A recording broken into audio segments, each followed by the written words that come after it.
My husband and his brother thought it was hilarious to prank me by leaving me stranded at a gas station 500 miles from home.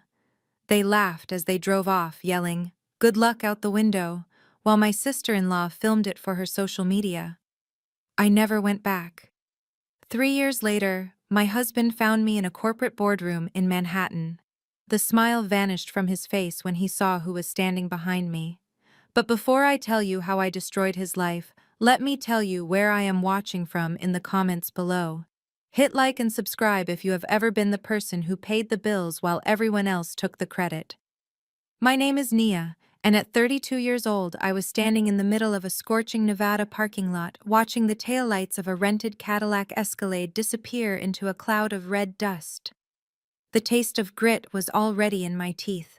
I had just finished a 12-hour shift at the logistics warehouse in Phoenix when my husband Darius pulled up with his brother Malik and Malik's wife Ashley. They told me to get in because we were going to Las Vegas for the weekend. I was wearing my steel toe boots, my high-visibility vest, and a pair of cargo pants covered in warehouse dust. I tried to say no. I told them I was tired and needed to shower, but Ashley just rolled her eyes from the front seat. She looked immaculate, as always, wearing a designer tracksuit that I knew for a fact she had put on a credit card that was maxed out. She told me to stop being a buzzkill and just get in the car because I was ruining the vibe. I sat in the back seat for 2 hours listening to them blast music and talk about the VIP tables they planned to book. When we stopped at this rundown gas station on the border of Arizona and Nevada, Darius told me to run inside and grab everyone water. I stepped out of the air-conditioned luxury of the SUV, and the heat hit me like a physical blow. It was 100 degrees and the sun was beginning to set, casting long shadows across the cracked pavement. I walked into the convenience store, bought 4 large bottles of water with the $20 bill I had crumpled in my pocket, and walked back out. That was when I heard the engine rever. The black Cadillac was slowly rolling forward. I jogged toward it, thinking Darius was just repositioning the car near the air pump. But then he accelerated. I dropped the water bottles and started running. My heavy work boots slammed against the asphalt. I grabbed the door handle of the back seat, but it was locked. I banged on the tinted glass. Inside, I could see them clearly. Darius was laughing, his head thrown back against the headrest. Malik was in the back seat, holding up his phone, recording my panicked face as I tried to keep up with the moving vehicle. But it was Ashley in the front seat who broke my heart.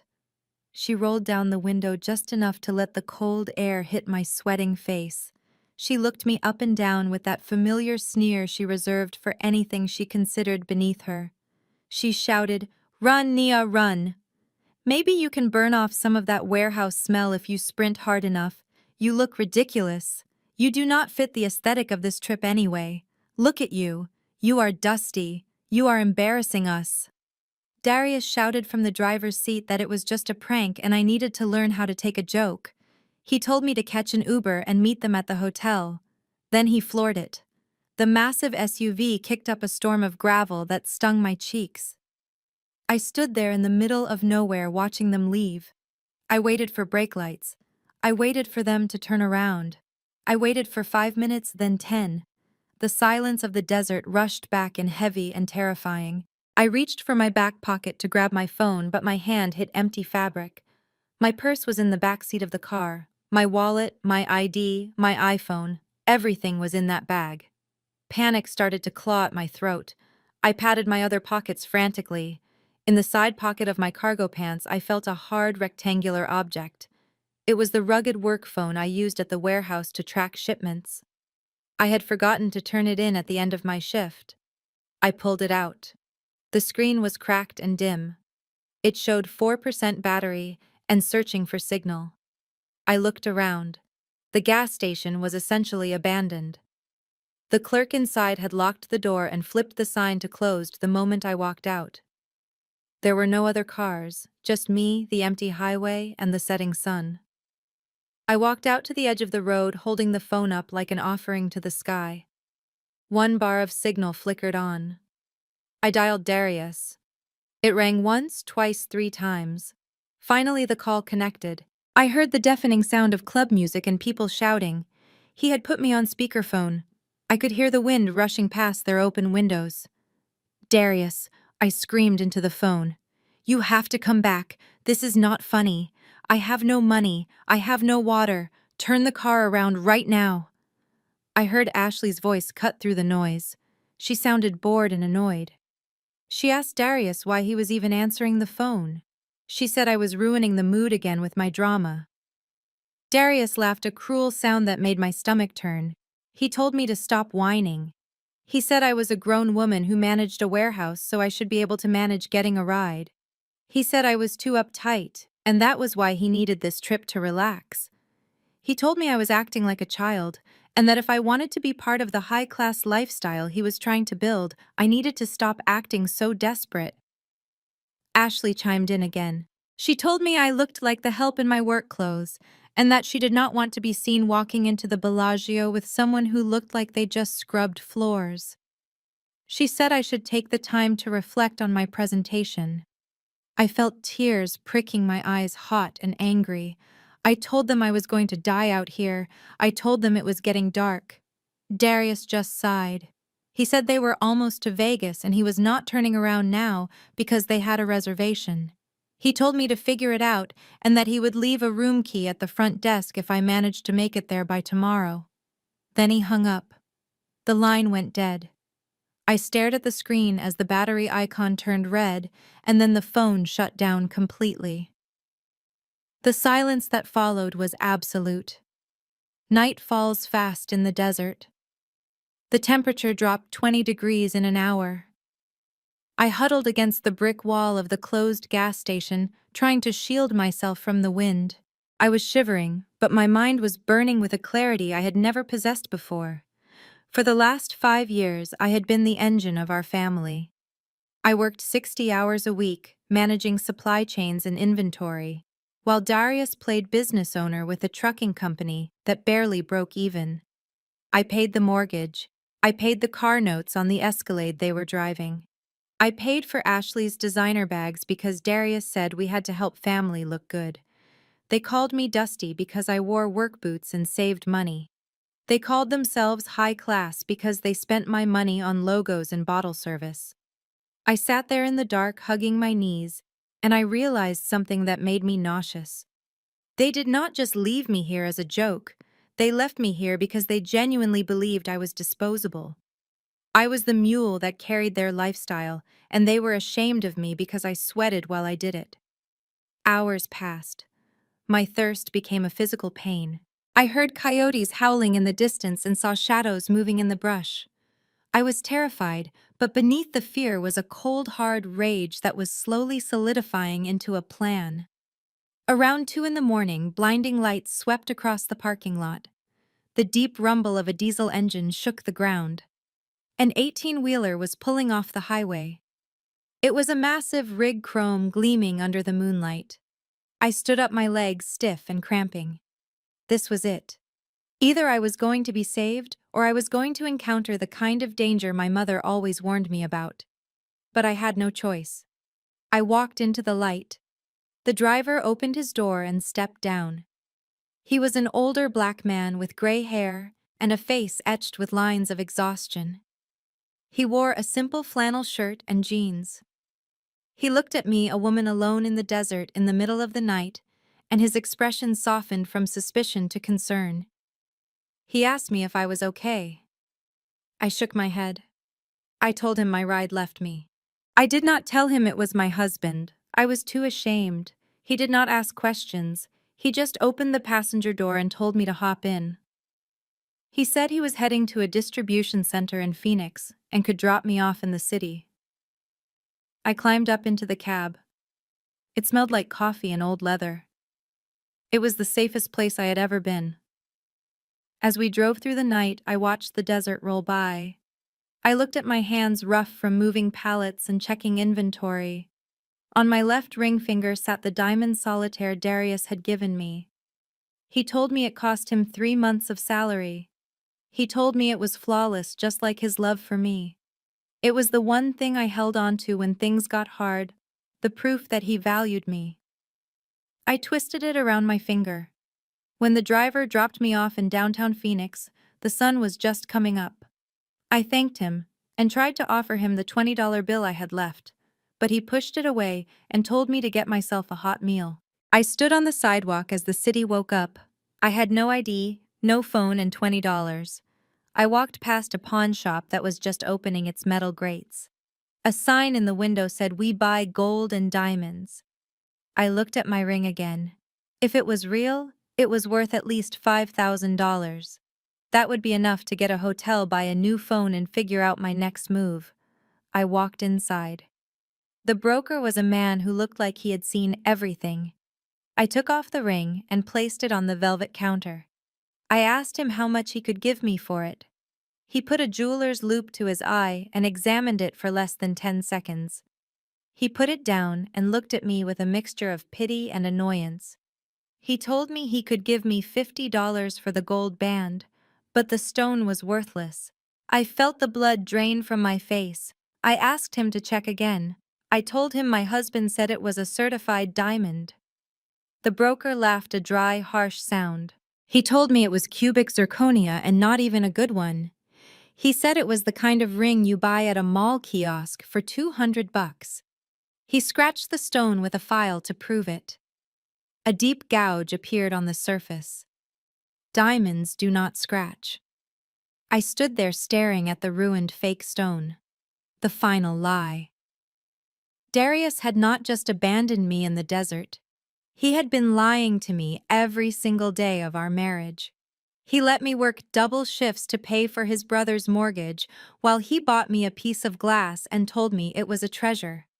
He let Ashley mock my clothes while she carried a purse bought with my overtime pay. The realization hit me so hard I had to grab the counter to keep from falling. I sold the ring. I took the $50. Combined with my $20, I had $70 to my name. I walked out of that pawn shop and I felt lighter. The grief was gone. The fear was gone. All that was left was a cold, calculating determination. I found a public library and used their computer. I logged into my social media accounts not to post, but to look. I found Ashley's Instagram profile. It was public, of course. She had posted a story 3 hours ago. It was a video of her, Darius, and Malik at a pool party in Vegas. They were holding bottles of champagne. Darius was wearing a gold chain I had bought him for his birthday. The caption read, "Removing negative energy from our circle. Only high vibrations allowed." There was no mention of me. No plea for help. No missing person report. They were not looking for me. They assumed I would eventually find a way home, tail between my legs, begging for forgiveness for ruining their trip. Or maybe they just did not care if I ever came back. I sat there in that quiet library and made a decision. Nia, the dutiful wife, was dead. She died at that gas station. The woman sitting in this chair was someone else. I knew the logistics industry inside and out. I knew how to move things, how to hide things, and how to track things. I knew where the money was. I went to the bathroom and cut my hair off with a pair of craft scissors I had in my pocket. I washed my face. I walked out of the library and headed toward the industrial district. There was an Amazon fulfillment center hiring walk-in workers for the night shift. No questions asked, cash pay for the first week. I did not go home. I did not call the police. I let them have the house. I let them have the bank accounts, which I knew were already drained because I was the only one filling them. I disappeared into the underbelly of the supply chain world. For 6 months, I lived in a shelter and worked 18 hours a day loading trucks. I ate canned beans and saved every single dollar. I listened to the drivers learn the routes and spotted the inefficiencies that cost companies millions. I was not just a worker, I was a student of the system. One afternoon, 6 months after I vanished, I saw a regional director from a massive logistics firm touring the floor. He was shouting at a manager because a shipment of medical supplies was delayed. I knew exactly why it was delayed. It was a routing error in the software that nobody on the floor knew how to bypass. I walked right up to him. I was wearing a safety vest and carrying a clipboard. I interrupted him and told him I could fix his problem in 10 minutes if he gave me terminal access. He looked at me like I was crazy. but he was desperate. He gave me the login. 8 minutes later, the trucks were moving. He asked me who I was. I looked him in the eye and gave him a fake name. I told him I needed a job in operations, not loading trucks. He hired me on the spot. That was the first step. I moved up fast. I worked harder than anyone else because I had nothing else to lose. I had no family, no husband, no home. I was a ghost, fueled by the memory of taillights fading in the desert. 2 years later, I was living in New York City. I was the chief operating officer of Nexus Global, a supply chain startup that was disrupting the entire shipping industry. I wore tailored suits that fit me like armor. I walked into boardrooms dominated by men who had never lifted a box in their lives, and I commanded their attention because I knew the business from the concrete up. It was at a venture capital summit in San Francisco that I met Julian Sterling. He was a billionaire investor known for being ruthless. He was looking for companies to acquire. I was pitching Nexus for a Series B funding round. He tried to tear apart my presentation, questioning my projections. I did not flinch. I corrected his math in front of 300 people. I showed him where his own portfolio companies were bleeding money in their supply chains. The room went silent. Julian looked at me for a long moment, then he smiled. It was the first time a man had looked at me with genuine respect, not because of what I could do for him, but because of who I was. Julian and I started working together. He was fascinated by my story, though I only gave him the broad strokes. He did not care about my pedigree or my background. He cared about my mind. We became partners, then friends, and eventually something more. He taught me how to weaponize my capital. I taught him how to see value where others saw dirt. We were building an empire together, and part of my job was identifying distressed assets to buy cheap and turn around. 3 years after the gas station incident, I was sitting in my corner office in Manhattan, overlooking the Hudson River. My assistant walked in with a file of potential acquisitions for our logistics division. I opened the folder. On top of the stack was a small trucking company based in Phoenix. It was drowning in debt, facing multiple lawsuits for safety violations, and on the verge of bankruptcy. The owner was listed as Darius Vance. My heart stopped for a second, then started beating with a slow, heavy rhythm. I looked at the financial statements. Darius had run the company into the ground without me there to manage the books. He had taken out predatory loans to maintain his lifestyle. He was months away from losing everything. And he was looking for a buyout. He was looking for a savior. I picked up my phone and called Julian. I told him I found a company we needed to acquire. I told him to set up a meeting in New York. I told him to bring the full legal team. Then I told my assistant to send a first-class plane ticket to Darius Vance and his partners. I wanted them here in person. I wanted them to feel special. I wanted them to think they had won the lottery. When Darius and Ashley walked into the lobby of Nexus Global 2 weeks later, they looked exactly the same, yet somehow cheaper. They were wearing flashy clothes that screamed new money, but I could see the fraying seams. They were loud, rude to the receptionist, and taking selfies in the waiting area.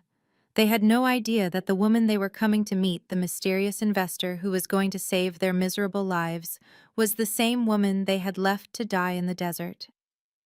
I watched them on the security monitor from my office. Ashley was complaining that the coffee was not organic. Darius was bragging to a security guard about his business empire. Malik was asleep in a chair. I adjusted my silk blazer. I checked my reflection. The dusty woman in cargo pants was gone. The woman looking back at me was worth $50 million. I spun my chair around to face the window so my back would be to the door when they entered. I wanted to hear their voices one last time before I ended them. The door to the conference room opened. I heard their footsteps on the plush carpet. I heard Darius clear his throat. "Good morning," he said using his best salesman voice. "We are honored to be here. I am Darius Vance, CEO of Vance Logistics, and this is my wife Ashley, my Chief Marketing Officer." Wife?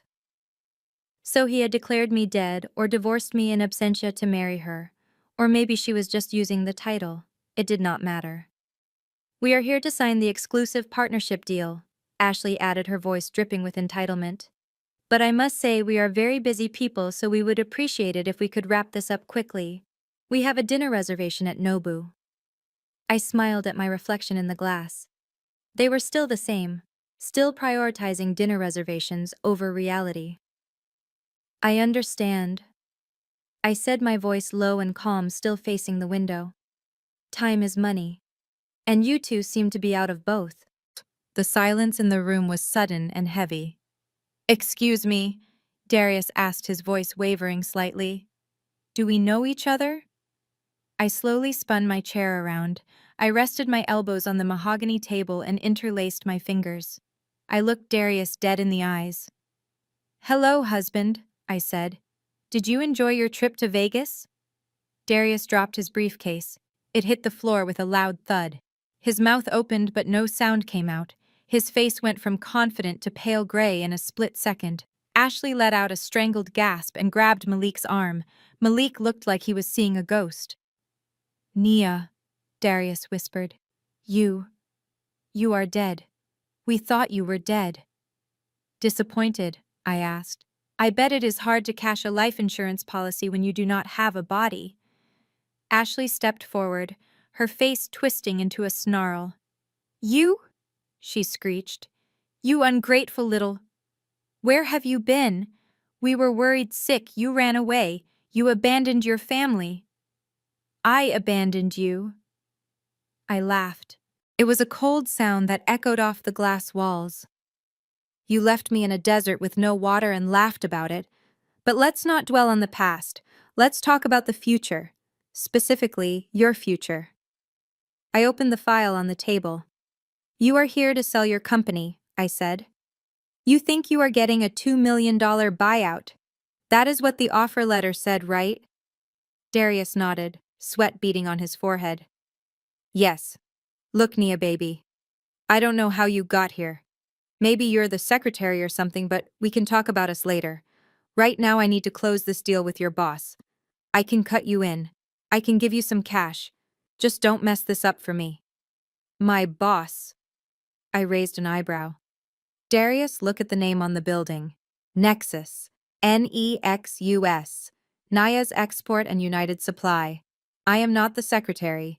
I am the owner. Darius looked around the room at the expensive art, the view of the skyline, the team of lawyers standing silently in the corner. The realization hit him like a truck. No, he stammered. You worked in a warehouse. You are dusty. I was dusty because I was building the foundation you were standing on, I said. But now, I am the one holding the sledgehammer. I slid a single piece of paper across the long table. This is not a purchase agreement, I said. This is a notice of debt acquisition. I bought your loans, Darius. All of them. The bank was happy to sell them to me for pennies on the dollar because you haven't made a payment in 6 months. I own your trucks. I own your warehouse. I own your house. And Ashley, I own that fake Louis Vuitton bag you are holding because you put it as collateral on a business loan. Ashley clutched her bag to her chest. You can't do this. We are family. Family picks you up at the gas station, I said. Creditors do not. Just then the door opened again. Julian walked in. He was wearing a suit that cost more than Darius's entire company. He walked straight to me, put a hand on my shoulder, and kissed my cheek. Is everything in order, darling? He asked. Darius looked at Julian, then at me. Who is this? This is my fiancé, Julian said, looking at Darius like he was a bug on his shoe. And you must be the mistake she made in her 20s. We are legally married, Darius shouted, trying to regain some dominance. Half of this is mine.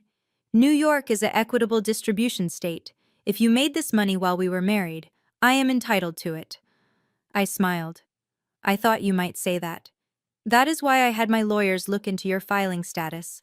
You filed taxes as single for the last 3 years to claim more deductions. You committed perjury on federal documents stating we were divorced to get a loan, And you married Ashley in a ceremony in Mexico last year, didn't you? Bigamy is a felony, Darius. Darius sank into a chair. He looked small.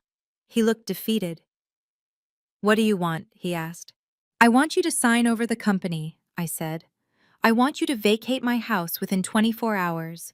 And I want you to walk out of here and figure out how to get back to Arizona, because I just had your rental car towed for parking in my spot. You are stranding us in New York, Ashley screamed. We have no money. How are we supposed to get home? I stood up. I walked over to the window and looked out at the city I had conquered. Good luck, I said without turning around. Security escorted them out. I watched from the window as they stood on the sidewalk, arguing, pointing fingers, and looking for a bus stop. They looked very small from up here. I felt Julian's hand in mine. I squeezed it. I did not feel angry anymore. I just felt clean. I had scrubbed off the dust. 6 months of silence had turned me into a different person. Phoenix was not just a city, it was a furnace that burned away the soft edges of the woman I used to be. I was no longer Nia, the wife who begged for affection. I was employee number 492 at a massive fulfillment center on the edge of the desert. My life had shrunk to a 10-hour loop of scanning, lifting, and loading. I lived in a room I rented for $300 a month from an elderly woman who asked no questions. I ate rice and beans. I walked to work. I did not speak unless spoken to. I was invisible, and for a long time that was exactly what I wanted. I was terrified that Darius or the police would find me, even though deep down I knew nobody was looking. The warehouse was a beast that never slept. It was a cacophony of conveyor belts, hydraulic lifts, and the constant beep of scanners. Most people hated it. They hated the quotas and the heat and the aching feet. But I found a strange comfort in the rhythm. It was logical. Box A goes to chute B. It made sense in a way my marriage never had. But my brain, the brain that had managed complex supply chains for Darius's ungrateful company, was starving. I saw the inefficiencies everywhere. I saw how the floor layout added 30 seconds to every pick. I saw how the loading dock bottlenecks cost thousands of dollars an hour. I kept my mouth shut. I just wanted my paycheck. I just wanted to survive. Then came the Tuesday that changed everything. It was peak season, the weeks leading up to the holidays, when the volume of packages tripled. The air in the facility was thick with tension. Drivers were screaming at dock workers. Supervisors were sweating through their shirts. And then the system crashed. Not the computers, but the flow. A routing error in the main sorting algorithm had sent 5,000 units to a loading bay that was already full. The conveyor belts jammed, sensors started screaming, the entire outbound line ground to a halt. I stood by my station holding a package of toy blocks. I watched as the floor managers ran around like headless chickens. The site leader, a man named Marcus, who usually sat in an air-conditioned office overlooking the floor, came running down the stairs. He was red in the face. He was shouting at the shift supervisors to manually reroute the packages, but they were paralyzed. The boxes were piling up. The trucks outside were idling, burning fuel, and missing delivery windows. It was a logistical nightmare. It was a $1 million mistake happening in real time. I looked at the jam. I knew exactly what was wrong. They were trying to clear the blockage from the front, but the pressure from the back was too high. They needed to reverse the flow on the secondary belt and divert the incoming volume to the overflow holding area, even though it wasn't designated for outbound shipping. It was a violation of standard protocol, but it was the only way to clear the gridlock without shutting down the entire facility for 3 hours. I gripped the package in my hands. I told myself to stay quiet. I told myself I was just a packer. I told myself it wasn't my problem. But the professional pride I thought I had buried in the desert flared up. I could not watch this incompetence. It physically hurt me to see the system fail when the solution was staring them in the face. I dropped the package. I walked out of my lane. I ignored the supervisor who yelled at me to get back to work. I walked straight up to Marcus. He was on a radio screaming at someone in IT. He looked at me like I was a bug. He told me to get back on the line or I was fired. I did not flinch. I looked him in the eye and spoke with a voice I hadn't used in 6 months. I told him to shut up and listen. I told him that IT couldn't fix a physical bottleneck. I pointed to the secondary belt. I told him to reverse the motor on line 4 and divert the flow to the staging area in Zone C. He looked at me like I was speaking a foreign language. I explained that Zone C was empty because the inbound shift hadn't started yet. We could use that empty space as a temporary buffer to clear the main jam. He hesitated. The alarms were still blaring. He looked at the chaos, then he looked at me. He saw the grease on my face and the dust on my clothes, but he also saw something else.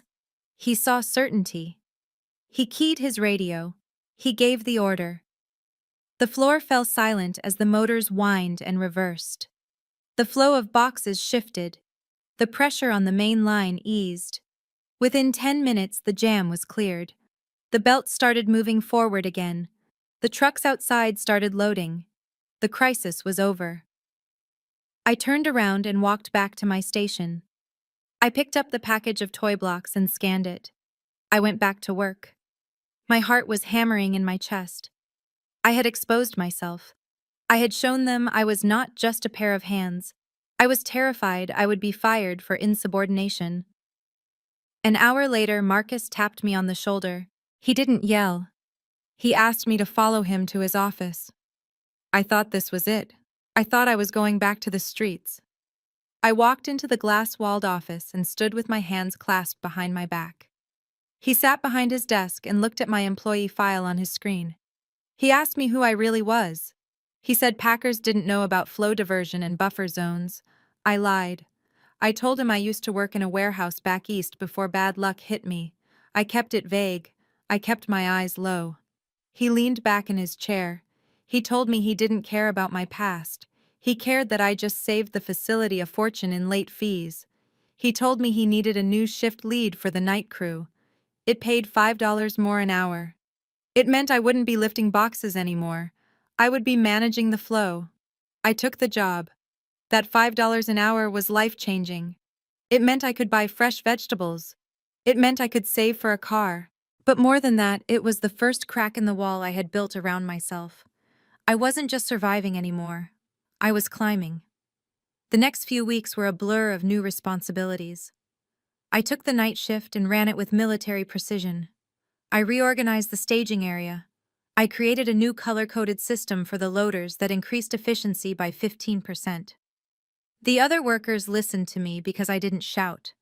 I knew what it was like to lift those boxes. I treated them with respect and they worked hard for me. I started staying late, not to work, but to learn. I watched how the upper management tracked metrics. I learned the software systems they used. I absorbed everything. I realized that the skills I had used to keep Darius's pathetic little trucking company afloat were actually high-level logistics management skills.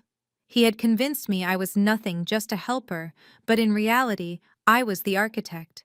My bank account started to grow. It wasn't much, just a few $1,000s, but it was mine. It was money that nobody could take away from me to buy a fake purse or pay a gambling debt. I bought a laptop from a pawn shop. I started taking online courses in advanced supply chain management. I sat in my small room at night, the desert wind rattling the window, and I studied. I wasn't studying to get a degree. I was studying to build a weapon.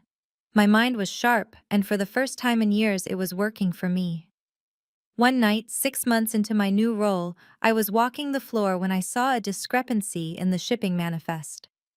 A vendor was consistently underreporting weight to save on shipping costs. It was a small amount per box, but over thousands of shipments it was costing the company millions. I did the math. I wrote a report. I didn't give it to Marcus. I knew he would take credit for it. I found the email address for the regional director of operations, a woman named Elena Rodriguez, who covered the entire Southwest. I sent the email at 3 in the morning. I attached my spreadsheets. I detailed the fraud and the solution. I hit send and felt a jolt of electricity. I was playing a dangerous game. I was bypassing the chain of command. But I was done playing small. I was done waiting for permission.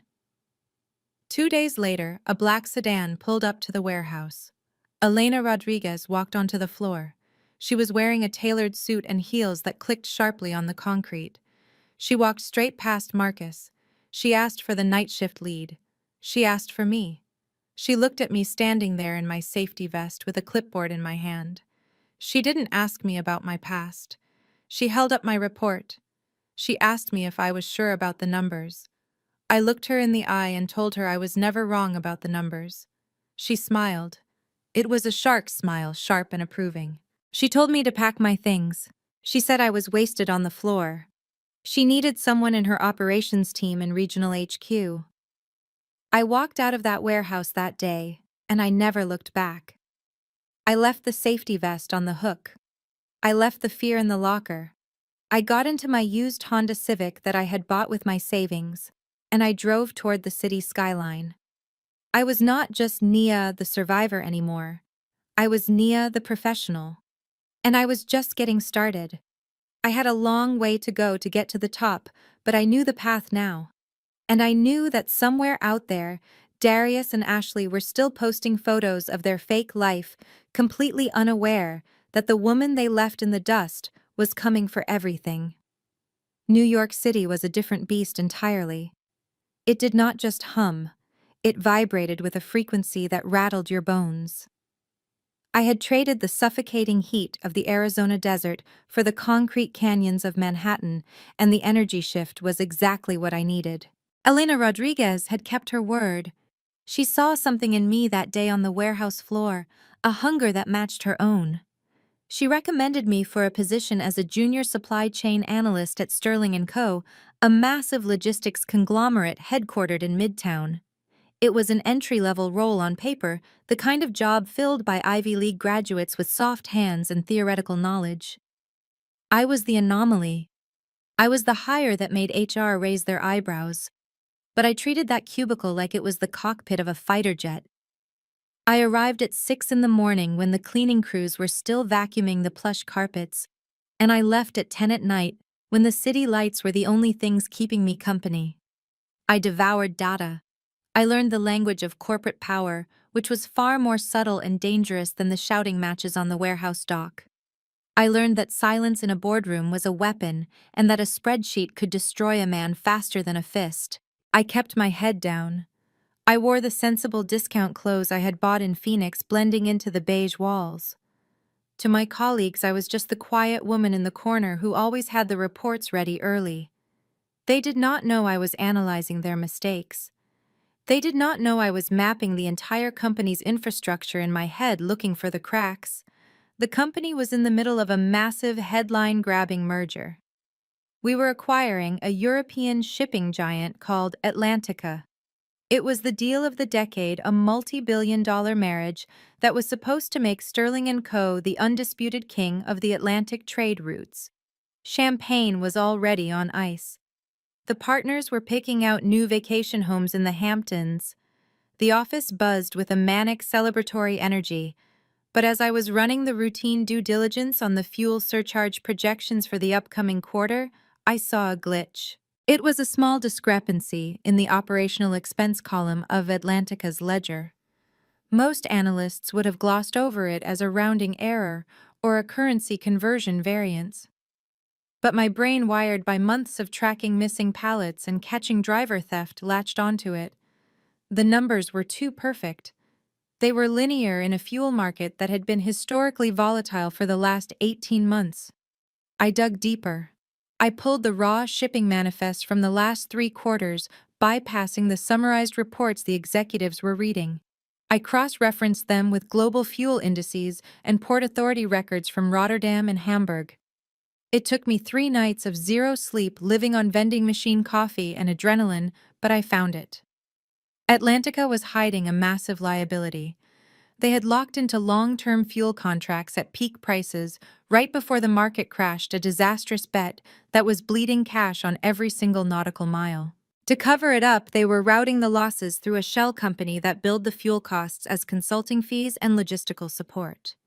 If Sterling & Co. bought them, we would not just be buying ships. We would be buying a $2 billion anchor that would drag us straight to the bottom of the ocean. The company would be insolvent within 2 years. I took my findings to my direct manager, a man named Brad, who spent more time working on his fantasy football league than looking at spreadsheets. He laughed at me. He didn't even look at the data. He told me I was a junior analyst who didn't understand the complexities of creative accounting. He told me to stay in my lane and focus on optimizing warehouse shelf space. He said the deal was done, the bonuses were already allocated, and if I made noise, I would be back in the mailroom before lunch. I walked out of his office and I felt that same cold clarity I had felt at the gas station 3 years ago. Brad was Darius in a better suit. He was dismissive, he was arrogant, he thought I was small, he thought I was dusty, and he was wrong. The board of directors was voting on the acquisition the next morning at 9 o'clock. I knew Brad wouldn't pass my report up the chain. He wanted his performance bonus from the merger too badly. I had a choice. I could stay quiet, keep my safe job, and watch the company slowly sink. Or I could burn the bridge to save the castle. I chose the fire. I stayed in the office all night. I turned my raw data into a 10-page executive summary that was bulletproof. I made graphs that were undeniable. I made projections that showed the bankruptcy timeline in red ink. At 8:45 in the morning, I walked to the executive elevator. My badge didn't have clearance for the penthouse floor. I waited. When the CEO's executive assistant stepped in with a tray of coffees, I slipped in behind her. My heart was hammering against my ribs like a trapped bird, but my face was stone. I was wearing my cheap polyester slacks and a blouse that had been washed too many times, but I walked with the stride of a queen. The boardroom doors were mahogany and heavy. I could hear the murmur of confident male voices inside. I didn't knock. I pushed them open. 20 men and women in $5,000 suits turned to look at me. The CEO, a formidable man named Arthur Sterling, stopped mid-sentence. Brad was there sitting in the back row. His face went white. I didn't apologize. I didn't stutter. I walked straight to the head of the table and placed my report in front of Arthur Sterling. I told him he needed to read page 3 before he signed anything. I told him Atlantica was cooking the books. I told him the fuel contracts were a death sentence. The room erupted. Brad jumped up shouting that I was a rogue employee, that I was incompetent, that security should be called. Arthur held up a single hand. The room went silent instantly. He put on his reading glasses. He read page 3. Then he read page 4. He looked up at the CFO. He asked a specific question about the fuel hedging strategy in the third quarter. The CFO started to sweat. He couldn't answer. The silence stretched heavy and dangerous. Arthur looked at me. He asked me how I found this. I told him I looked at the numbers nobody else wanted to see because they were too busy celebrating.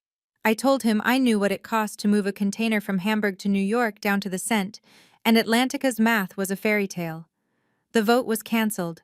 An emergency audit was launched immediately. By noon, the deal was dead. By 2 o'clock, Brad was fired for gross negligence and failure to supervise. By 4 o'clock, I was called into Arthur Sterling's office. I thought I was going to be fired for insubordination. Instead, Arthur poured me a glass of water. He told me I had saved the company $2 billion. He asked me what I wanted. I told him I wanted a position where I could make decisions, not just suggestions. I told him I wanted to lead the North American Operations Division. It was a role usually reserved for people with 20 years of experience. I had less than 2. He looked at me for a long time. He saw the hunger. He saw the competence. He saw the steel spine that the desert had forged. He gave me the job. He also gave me a signing bonus that was more money than Darius had made in his entire life. That evening, I walked out of the building and into the humid New York dusk. I caught my reflection in the glass facade of the skyscraper. The woman looking back was still wearing the sensible slacks. She looked tired. She looked small. But she was holding a check that could buy a small island. I hailed a cab. I told the driver to take me to Madison Avenue. I walked into a high-end boutique, the kind with a security guard at the door and no price tags on the clothes. The sales assistants looked at my cheap shoes and hesitated.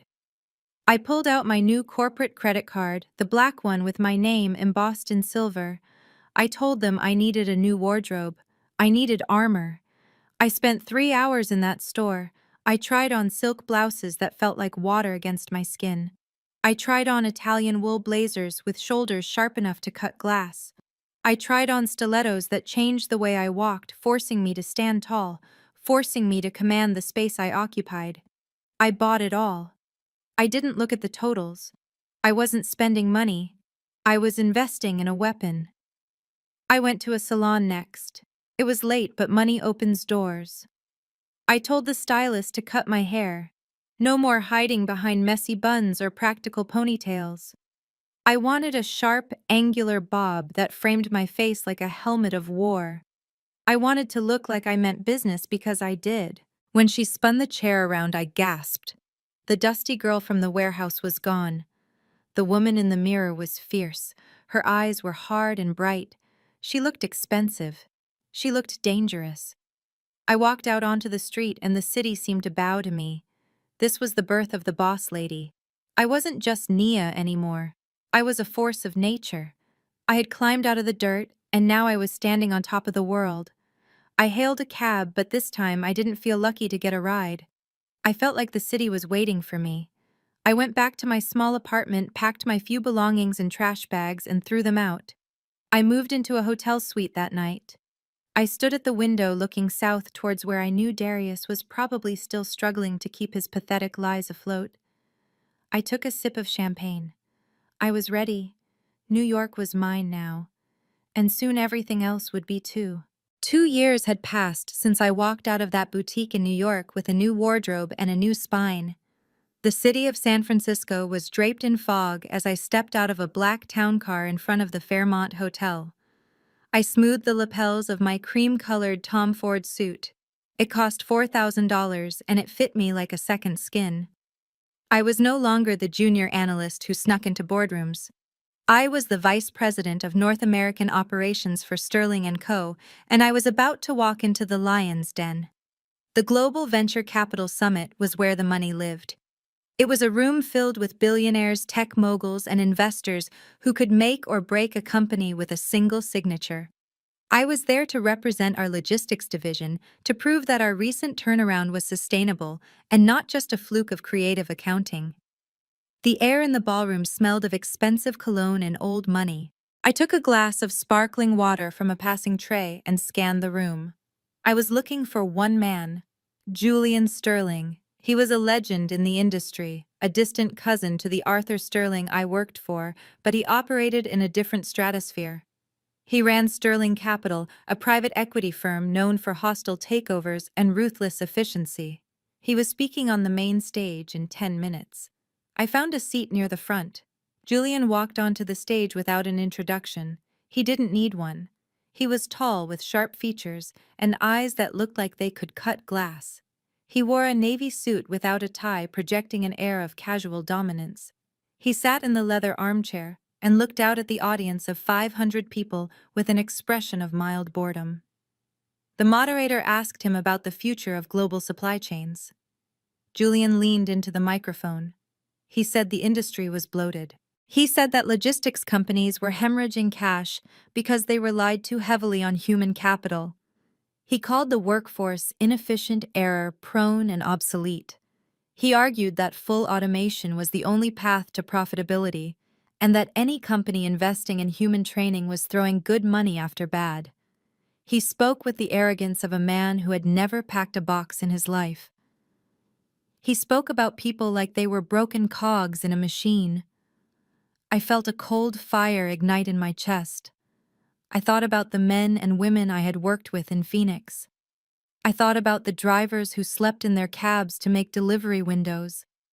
I thought about the packers whose hands bled during peak season. They were not obsolete.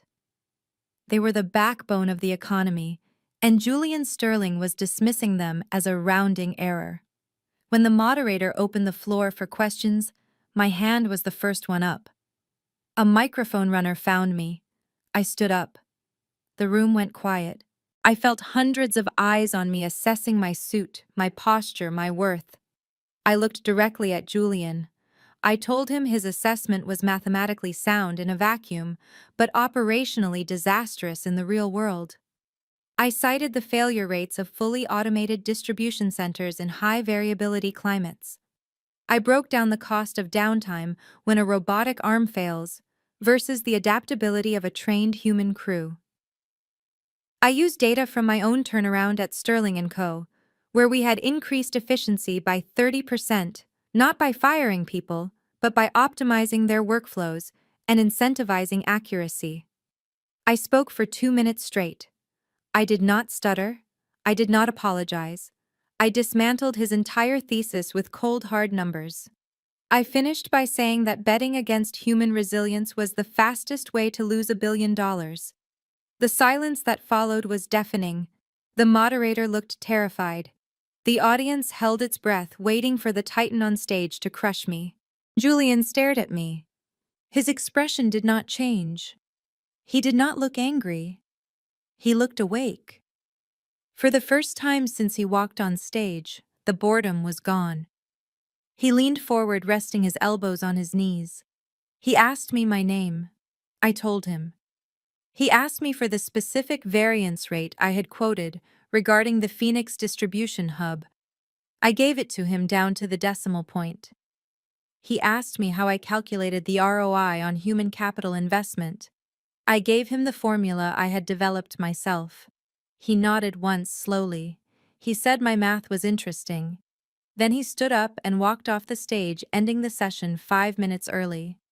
The room erupted in whispers. I sat down, my heart hammering against my ribs. I thought I had just committed career suicide. I thought I had embarrassed the Sterling name in front of the most powerful man in the family. I tried to leave the ballroom quietly, intending to head back to my hotel and update my resume. As I reached the heavy double doors, a man in a black suit blocked my path. He was Julian's head of security. He told me Mr. Sterling requested a moment of my time. He did not phrase it as a question. I was led to a private suite on the top floor of the hotel. Julian was standing by the window looking out at the Golden Gate Bridge. He held a tumbler of whiskey in one hand. He turned when I entered. Up close, he was even more intimidating. His energy was intense, focused entirely on me. He didn't offer me a drink. He didn't ask me to sit. He looked at me with that same laser focus he had on stage. He told me that nobody had spoken to him like that in 10 years. He said that most people in his world were sycophants who agreed with whatever he said because they wanted his money. He said I was either incredibly brave or incredibly stupid. I told him I was neither. I told him I was right. A ghost of a smile touched his lips. He put his drink down. He told me he had looked up my file while I was coming up in the elevator. He knew about the Atlantic merger I had killed. He knew about my rapid ascent at Sterling & Co. He asked me where I learned to fight like that. I looked him in the eye. I didn't tell him about the gas station. I didn't tell him about the husband who threw me away. I told him I learned to fight because I had seen what happens to people who don't. I told him I understood the value of things that other people threw away. Julian walked over to a desk and picked up a file. He handed it to me. It was a prospectus for a new venture capital fund he was launching called Nexus Global. It was designed to acquire distressed logistics companies and rebuild them from the ground up. He told me he didn't need another analyst. He had plenty of people who could read a spreadsheet. He needed someone who understood the grit. He needed someone who could walk onto a loading dock and command respect, but who could also walk into a boardroom and silence a billionaire. He offered me a partnership, not a job, a partnership. He put a number on the table that made my head spin. It was equity. It was power. It was the kind of money that didn't just change your life, it changed your zip code, your history, and your future. I looked at the contract. I looked at Julian. I realized in that moment that he didn't care that I was a woman or that I was black, or that I didn't have a pedigree from Harvard. He cared that I had beaten him in an argument. He respected competence above all else. He was cold, yes. He was ruthless, absolutely. But he was honest. I took the pen. I signed the paper. I told him I had one condition. I wanted full autonomy on acquisition targets. I wanted the power to choose which companies we saved and which ones we dismantled. He agreed without hesitation. We shook hands. His grip was firm, his skin cool. There was a spark there, not romantic, not yet, but the electric charge of two predators recognizing each other in the wild. We ordered dinner to the suite and spent the next 4 hours mapping out a strategy to dominate the North American logistics market. As we went through the list of potential acquisitions, my finger paused on a name in the Southwest region. A small, failing trucking company in Phoenix with a mountain of debt and a history of safety violations. The owner was listed as Darius Vance. I looked at the name. I felt a cold, dark satisfaction curl in my stomach. I looked at Julian. I pointed to the name. I told him this was the first one I wanted. I told him it was a personal project. Julian didn't ask why. He didn't ask for the financials. He just looked at the look in my eye, and he nodded. He told me to go get it.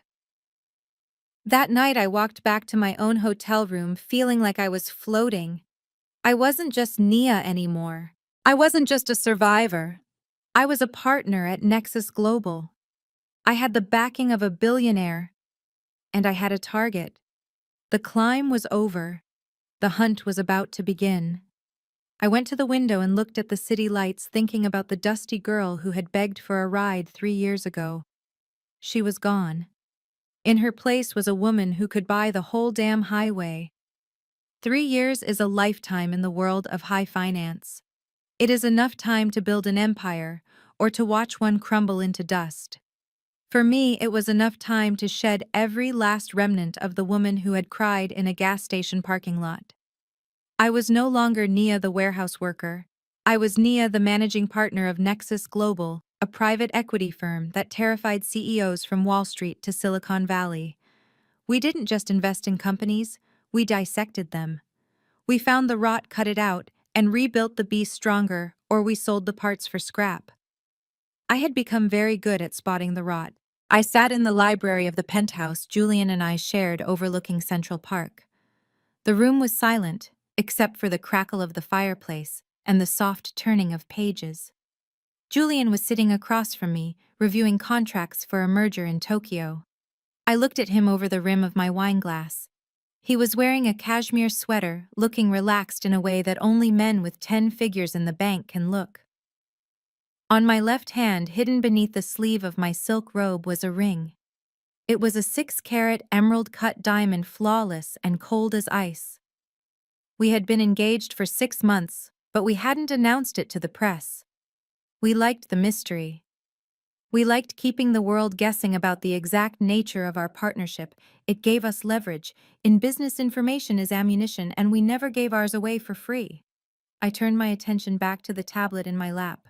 It was the quarterly distressed asset report, a list of companies that were defaulting on their loans and teetering on the edge of bankruptcy. To most people, this list was a graveyard. To us, it was a menu. I scrolled through the sectors: manufacturing, retail, tech. My finger hovered over the logistics and transportation section. This was my domain. I knew the margins. I knew the pressure points. I swiped through the pages, scanning for opportunities. Midwest haulers impacted by fuel prices. Coastal shipping firms hit by union strikes. And then, my breath caught in my throat. It was a physical reaction, a sudden tightening of my chest that had nothing to do with business and everything to do with the ghosts I thought I had exorcised.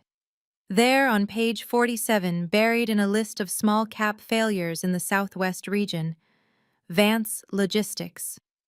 I froze.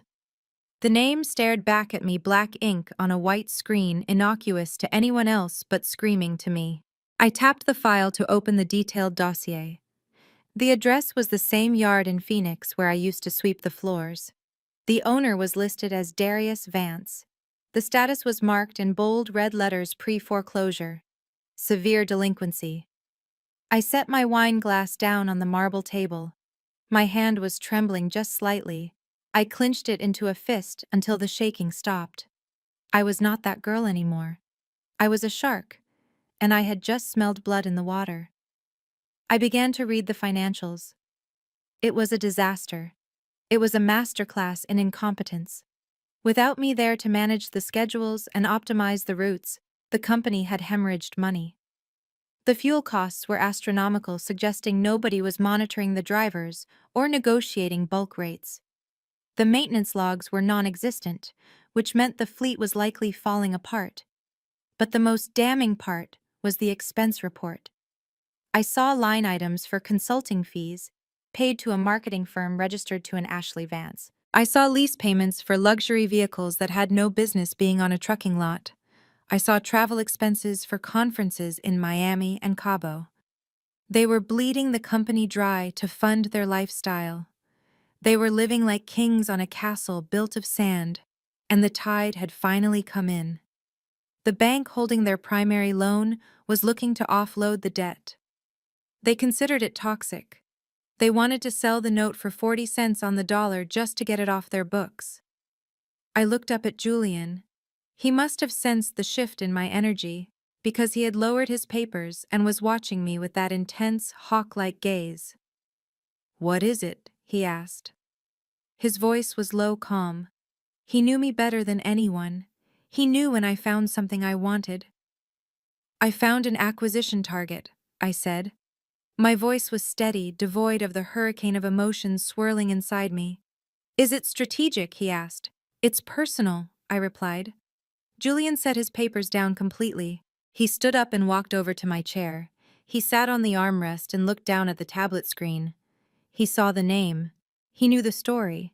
I had never told him the details of the desert, but he knew Darius was the name of the man who had tried to break me. "Vance Logistics," Julian read. "They are underwater, deep. They owe the bank $2.5 million, I said, reciting the numbers from the screen. "They have missed their last 4 payments. The bank is preparing to seize the assets, but they would rather sell the paper to a collection agency to avoid the legal hassle of liquidation." "And you want to be that agency?" Julian said. It wasn't a question. "I don't just want to collect," I said, looking up at him. "I want to own the debt. I want to hold the mortgage on his house, the lien on his trucks, and the title to his life. I want to be the one who decides if he eats or starves." Julian looked at the file again. He scrolled through the details of the mismanagement. He saw the waste. He saw the stupidity. To a man like Julian, wasting potential was the ultimate sin. "It is a small fish, Nia," he said quietly. "We usually deal in billions. This is pocket change." "It's not about the money," I said. "It's about closing the loop. He thinks he got away with it. He thinks I just disappeared into the ether. He is living in a house that I paid for, driving a car that I worked for, with a woman who laughed while I begged for my life." I stood up and walked to the window, looking out at the city lights of Manhattan. "I want to buy the debt, Julian. I want to buy it through a shell corporation so he doesn't see it coming. And then, I want to call the loan." Julian walked up behind me. He wrapped his arms around my waist and rested his chin on my shoulder. I leaned back into him, feeling the solid strength of the man who had helped me build my wings. "Do it," he whispered in my ear. "Buy it all. Burn it down." I turned in his arms and kissed him. It was a fierce kiss, sealed with the promise of retribution. Then I went to my desk. It was midnight, but the banks in Hong Kong were open and our legal team was always on call. I drafted an email to our acquisitions department. I instructed them to purchase the full debt portfolio of Vance Logistics immediately. I told them to offer the bank 50 cents on the dollar for an immediate cash closing. I told them to keep the purchaser anonymous until the paperwork was signed. I hit send. The cursor spun for a second, then the message vanished. It was done. Somewhere in a server farm, a digital transaction was initiated that would transfer the ownership of Darius's entire existence into my hands. He was sleeping in Phoenix right now, probably in the master bedroom I had decorated next to the woman who had mocked me. He had no idea that the ceiling above him was no longer his. He had no idea that the ground beneath his feet had just been sold to the ghost of his ex-wife. I poured myself another glass of wine and sat back down. I pulled up the contact information for Vance Logistics. I saw the email address for the CEO, Darius, VanceLogistics.com. I didn't email him. Not yet. I wanted to wait until the ink was dry. I wanted to wait until I held the deed in my hand. I looked at the date on the calendar. It was almost the 3-year anniversary of that night at the gas station. It felt poetic. The universe had a sense of humor, dark and twisted, just like mine. I started planning the meeting. I wouldn't just send a letter. A letter was too impersonal. A letter allowed him to hide. No, I needed to see his face. I needed to see the moment the realization hit him. I opened a new document and began to draft a summons. I would invite him to New York. I would dangle a carrot so big, so golden, that his greed would blind him to the trap. I would offer him a partnership. I would offer him a buyout that would solve all his problems. I knew Darius. He was lazy and he was greedy. He would never question why a major firm wanted his failing company. He would just assume he was a genius who finally got his big break. I typed the subject line, Exclusive Partnership Opportunity. Nexus Global. I smiled. It was the same smile the shark gives before it breaches the water. The trap was set. The bait was in the water. Now all I had to do was wait for him to bite. And I knew with absolute certainty that he would swallow the hook whole. The email sat in my drafts folder like a loaded gun, waiting for a finger on the trigger. I had read it a dozen times to ensure the tone was perfect. It had to be professional, yet eager, the kind of corporate correspondence that smelled of money and desperation on the buyer's part. It was a formal invitation to the executive team of Vance Logistics to fly to New York City for an exclusive acquisition meeting with Nexus Global. The subject line simply read, Strategic Partnership Opportunity. I took a sip of my morning espresso, watched the sunrise reflect off the Hudson River, and clicked send. The trap was sprung. I knew exactly what was happening 3,000 miles away in the sweltering heat of Phoenix. I knew because I had access to their bank accounts, their email servers, and their credit reports. The notification would have hit Darius's phone at 9 in the morning, right as he was likely arguing with a vendor about a late payment or dodging a call from the utility company. I imagined the chime of his phone cutting through the tension of his failing office. I imagined the way his brow would furrow, then smooth out as he read the words, Nexus Global and Acquisition. For Darius and Ashley, this email was not just business. It was a lifeline thrown to a drowning couple. Their trucking company was weeks away from total collapse. The fuel creditors were threatening to lien the trucks. The drivers were quitting because payroll was bouncing. They were living in a house of cards that was already on fire. But Darius, in his infinite arrogance, would not see this as a rescue mission. He would see it as recognition. He would tell himself that the big players in New York finally noticed his genius. He would believe that he had won. I watched the digital footprint of their reaction unfold in real time over the next 48 hours. It was pathetic and fascinating. First came the reply to my email typed out within 10 minutes. Darius accepted the meeting with a pompous enthusiasm, claiming his schedule was packed, but he could move some things around for such a prestigious opportunity. I almost laughed aloud in my empty office. His schedule was empty because nobody wanted to do business with him. Then came the frantic scramble to look the part. This was the most crucial element of my plan. I knew Ashley. I knew her deep-seated insecurity and her need to project an image of wealth she did not possess. They could not come to New York looking like failing business owners from the desert. They had to look like players. They had to look like they didn't need the money. My alerts started pinging. A credit inquiry on Darius's file. Denied. Another inquiry from a high-risk lender.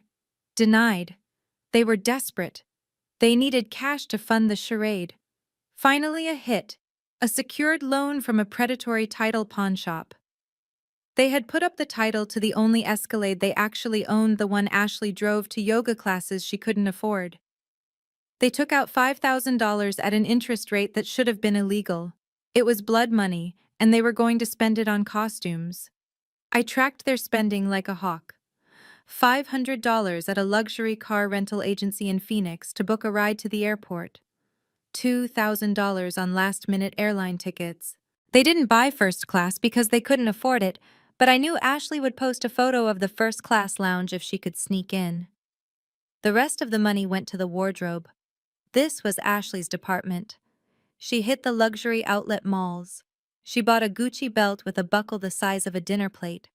She bought a pair of red-bottom shoes that were likely returned or slightly damaged. She bought a dress that screamed new money, something loud and branded. She was building a shell. She wanted to walk into my office and intimidate the New York elites with her labels. She didn't realize that in my world the wealthiest people wore unbranded cashmere and comfortable shoes. She was dressing for a rap video, not a boardroom.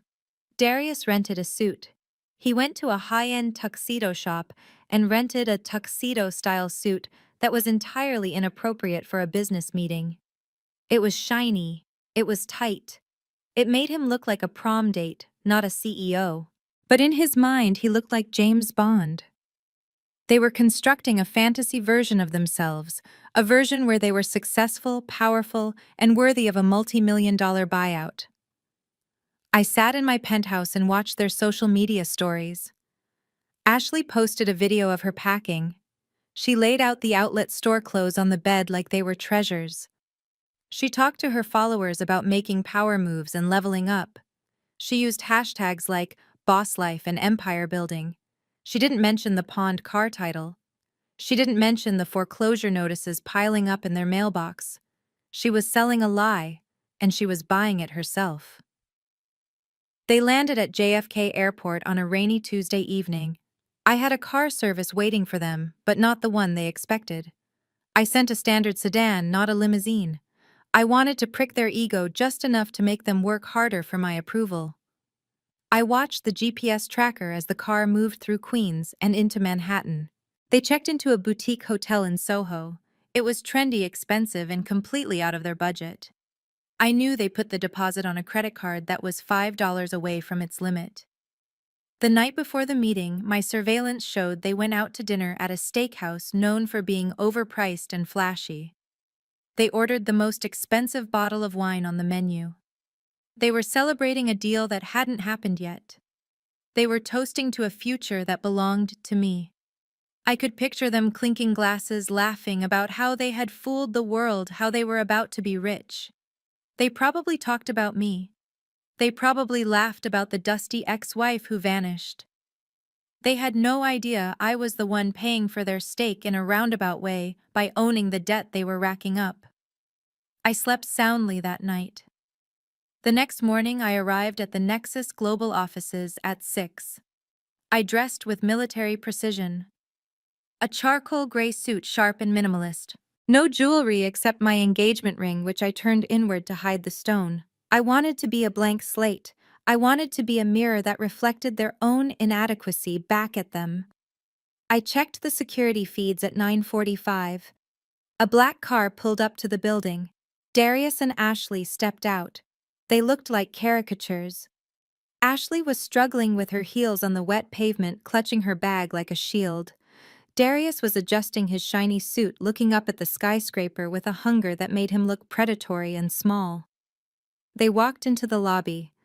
Ashley snapped at the receptionist immediately. I heard her voice over the audio feed. She demanded to be taken to the executive suite instantly. She complained about the humidity ruining her hair.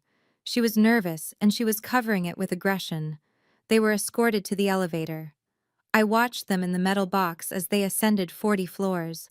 Darius was checking his reflection in the mirrored walls, practicing his smile. Ashley was reapplying lipstick, checking her teeth. They looked at each other and high-fived. It was a gesture of pure greed. They thought they had made it to the finish line. The elevator doors opened on my floor. My assistant, a young woman named Sarah who knew the plan, greeted them. She told them the managing partner would be with them shortly. She offered them water. Ashley asked for sparkling water with lime. Darius asked for espresso. They sat in the waiting area trying to look bored, trying to look like they belonged in a room where the furniture cost more than their company's annual revenue. I watched them from my office monitor. I saw Darius's leg shaking. I saw Ashley checking the price tags on the magazines on the coffee table. The mask was slipping. The financial pressure was crushing them, and they were holding on to this meeting like a life raft. They were terrified that if this deal didn't go through, they would go back to Phoenix and lose everything. They were right to be terrified. I took a deep breath. I spun my chair around to face the window, looking out at the gray sky over the river. I placed my hands on the armrests. I was calm. I was cold. I was ready. I pressed the intercom button. "Send them in," I said. The door handle turned. The heavy wood swung open. I heard their footsteps on the carpet. I heard the rustle of their rented clothes. I heard Darius inhale, preparing to launch into the pitch of his life. He was walking into a room filled with his own lies, and I was the truth, waiting in the chair. The hunt was over. The trap had snapped shut. Now it was time to skin the prey. The security monitors in my office were high-definition 4,000-pixel windows into the souls of the people standing 40 floors below me. I watched the feed like a hawk circling its prey. The lobby of Nexus Global was designed to intimidate. It was a cavern of Italian marble, brushed steel, and silence. It was a space that whispered money rather than screaming it. And into this cathedral of commerce walked Darius and Ashley, looking like they had dressed for a music video shoot that had run out of budget. I zoomed in on the camera feed. Ashley was wearing a dress that I recognized from a discount luxury outlet website. On the model, it had looked elegant. On her, under the unforgiving glare of the lobby lights, the fabric looked stiff, and the fit was all wrong, bunching at the waist where she had clearly pinned it. She was tugging at the hem, trying to smooth out wrinkles that were permanent. She wore sunglasses indoors, large frames with a gold logo on the side that I knew was plastic. She looked around the lobby, not with appreciation, but with a sneer of defensive insecurity. She was terrified that she did not belong, so she was preparing to act like she owned the place to compensate. Darius looked worse. The suit was a size too small in the shoulders, restricting his movement like a straitjacket. He kept shooting his cuffs, trying to expose the watch he was wearing. I knew that watch. I had bought it for him 5 years ago for our anniversary using my overtime pay. It was a decent watch then, but now paired with his shiny suit and desperate energy, it looked like a prop. He was sweating. I could see the sheen on his forehead, even through the camera lens. He was pacing a tight circle on the rug, rehearsing his opening lines, mouthing words to the empty air, like a man praying for a miracle. They approached the reception desk. My assistant Sarah was sitting there. Sarah was 24, a brilliant graduate from Columbia who spoke 3 languages and was training to be an operations manager. To Ashley, Sarah was just the help. I turned up the volume on the audio feed. "I have an appointment with the managing partner," Darius said. His voice cracked slightly, then he cleared his throat and deepened it, trying to sound authoritative. "We are Vance Logistics. We are here to close the deal." Sarah smiled her professional, polite smile. She checked the schedule she already knew by heart. "Yes, Mr. Vance. You are a few minutes early. Please have a seat. Can I get you anything while you wait?" "Water, coffee." Ashley stepped forward, pushing her sunglasses up onto her head. She looked at Sarah with a look of pure disdain. "Water," she repeated, as if Sarah had offered her poison. "We just flew in from Phoenix. It is humid out there. I need an iced latte with oat milk and 2 pumps of vanilla. And make sure it is not too sweet." I watched Sarah's face. She did not blink. "I am sorry, ma'am," Sarah said smoothly. "We have filtered water, sparkling water, and freshly brewed black coffee. We do not have an espresso bar in the lobby." Ashley let out a loud, theatrical sigh. She turned to Darius, throwing her hands up. "Can you believe this?" she asked loudly. "We are here to sign a multi-million-dollar contract, and they cannot even get a simple coffee order right. This is basic hospitality." Darius looked nervous. He put a hand on Ashley's arm, trying to quiet her, but she shrugged him off. She leaned over the desk, invading Sarah's personal space. "Listen, sweetie," Ashley said, her voice dripping with condescension. My husband runs a transportation empire. We are used to a certain level of service. When we travel, we stay at the Four Seasons. We are not used to whatever this budget operation is. You need to find someone to go get me my coffee. Here." She reached into her purse, the fake Louis Vuitton, and pulled out a crumpled $5 bill. She slapped it on the marble counter. "Keep the change." I felt a cold rage tightening my chest. It was not just the rudeness. It was the familiarity of it. This was exactly how she had treated me. She treated anyone she perceived as beneath her like a servant. She used her proximity to Darius, and by extension, the money I had earned to create a hierarchy where she was the queen and everyone else was a peasant. She had no idea that the woman she was barking orders at had a higher net worth than Darius and Ashley combined. Sarah looked at the money, then up at Ashley. She did not touch the bill.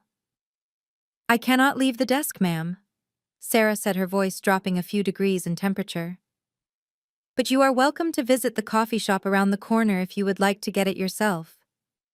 Ashley snatched the money back. "Unbelievable," she huffed. She turned and marched to the seating area, her heels clacking loudly on the stone floor. She threw herself onto a leather sofa and crossed her arms. Darius followed her, looking apologetically at Sarah before scurrying after his wife. I watched them sit there. Ashley immediately pulled out her phone. She held it up high, finding her angle, and started recording a video for her story. I could lip read what she was saying even before the audio caught it. Just at Nexus Global HQ in NYC, she was saying, pouting her lips, "About to make some big moves. The service here is trash, but money talks, right? Boss moves only." She panned the camera to Darius, who tried to look busy on his phone, though I knew he did not have cell service in the lobby because he had not paid his bill. They were performers in a play that nobody was watching but me. I swiveled my chair away from the monitors and looked at the file on my desk. It was the purchase agreement for their debt. It was already signed by the bank. It was done. I owned them. I looked at the clock. It was 10 o'clock, exactly. I pressed the intercom button. "Sarah," I said. "Send them up." I saw Sarah on the monitor pick up the phone at the desk. I saw her look over at Darius and Ashley. "Mr. Vance," she said, "the managing partner is ready for you now. Please take the elevator to the 40th floor." Darius jumped up so fast he almost knocked over the coffee table. He buttoned his jacket, then unbuttoned it, then buttoned it again. He ran a hand over his head. He looked terrified. Ashley stood up slower, smoothing her dress. She put her sunglasses back on her face indoors as if she were a celebrity avoiding the paparazzi. They walked to the elevators. As the doors closed on them, shutting them into the metal box that would bring them to their judgment day, I felt a strange sense of calm. The anger was gone. The hurt was gone. All that was left was the cold precision of business. I stood up and walked to the mirror in the corner of my office. I checked my appearance. My hair was sharp. My suit was armor. My eyes were clear. I was not the girl they left at the gas station. I was the consequence of their actions. I walked over to the large conference table and sat down in the chair at the head facing away from the door. I swiveled it around so I was looking out the window at the skyline, my back to the room. I wanted them to walk in and see the view first. I wanted them to see the world they desperately wanted to be part of, the world they thought they could buy with fake diamonds and bad attitudes. I heard the elevator ding in the hallway. I heard the heavy thud of the double doors opening. I heard the click of Ashley's heels on the plush carpet of the executive suite. I heard Darius breathing a heavy, nervous sound. "Wow," Ashley whispered. "Look at this view. This is it, Darius. We made it." "Hello," Darius called out, his voice echoing slightly in the large room. "We are here for the meeting." I did not turn around. Not yet. I let the silence stretch. I let them stand there in their rented clothes, staring at the back of my chair, wondering who the wizard behind the curtain was. I wanted them to feel small. I wanted them to feel the weight of the space they were invading. "Please sit down," I said to the window. My voice was calm, low, and unrecognizable to them. It had been 3 years, and my voice had changed. It had dropped an octave, hardened by command and authority. They did not know it was me. They just heard a boss.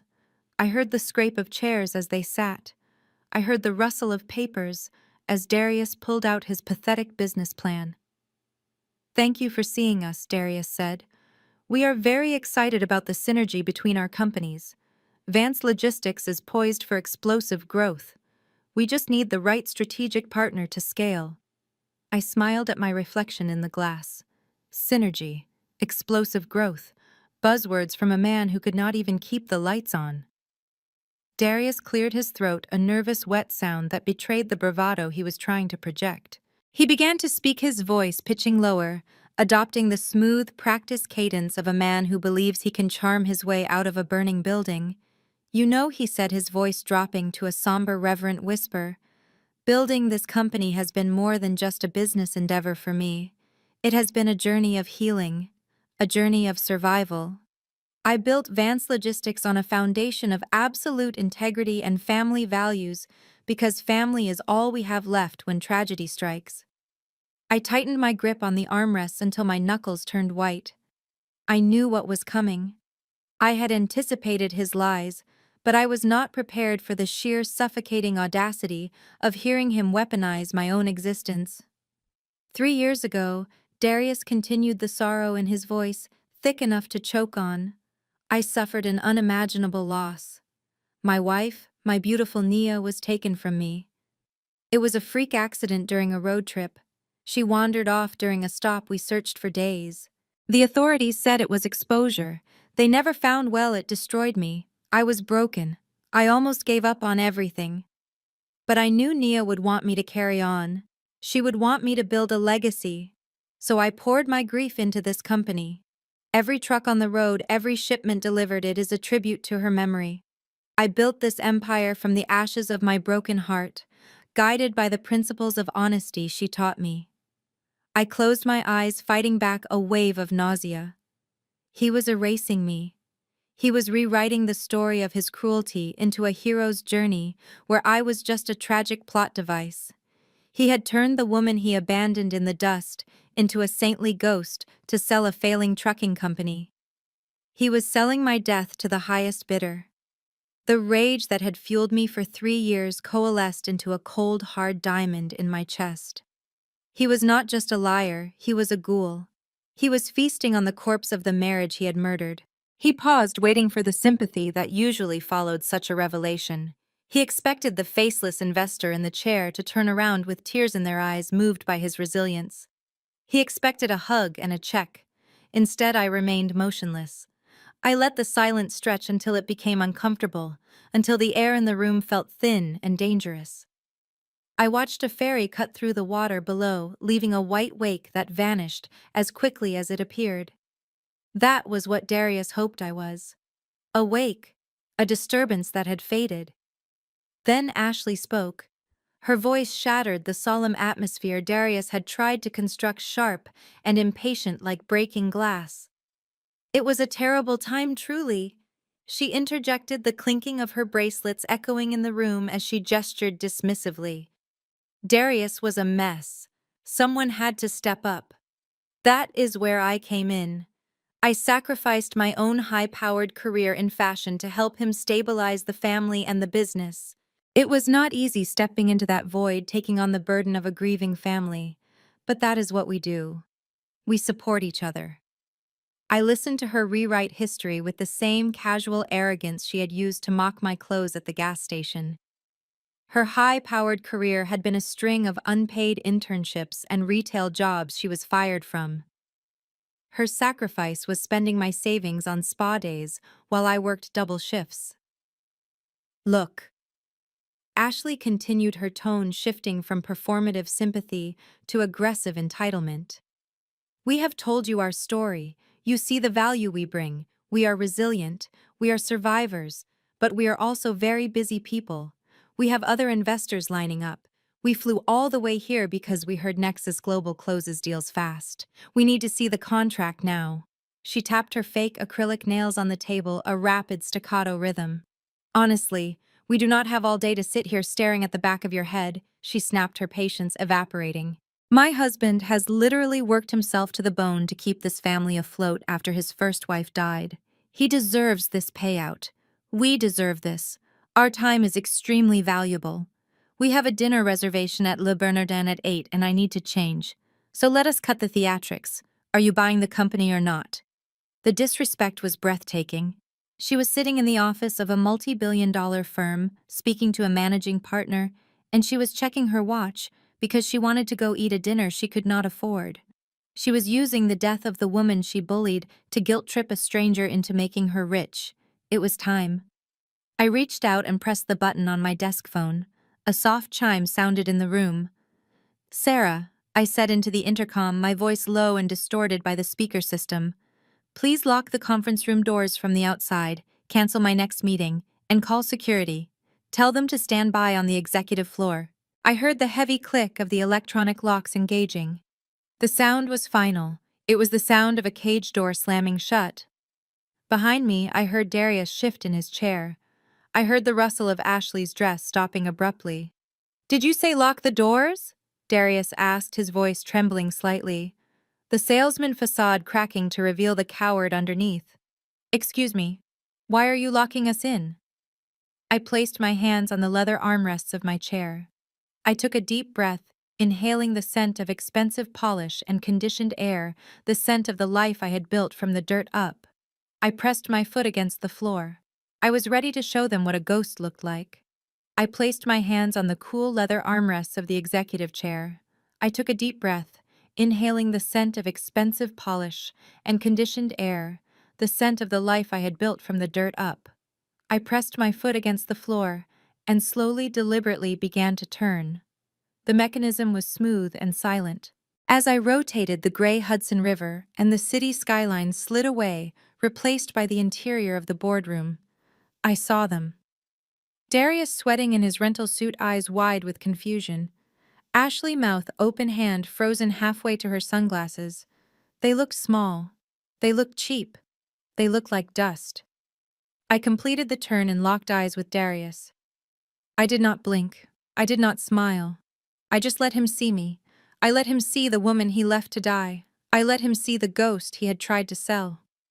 The color drained from his face so fast it looked like the blood had simply evaporated. His jaw went slack. He made a sound, a strangled whimper that died in his throat. "Hello, husband," I said. "I hear I am dead."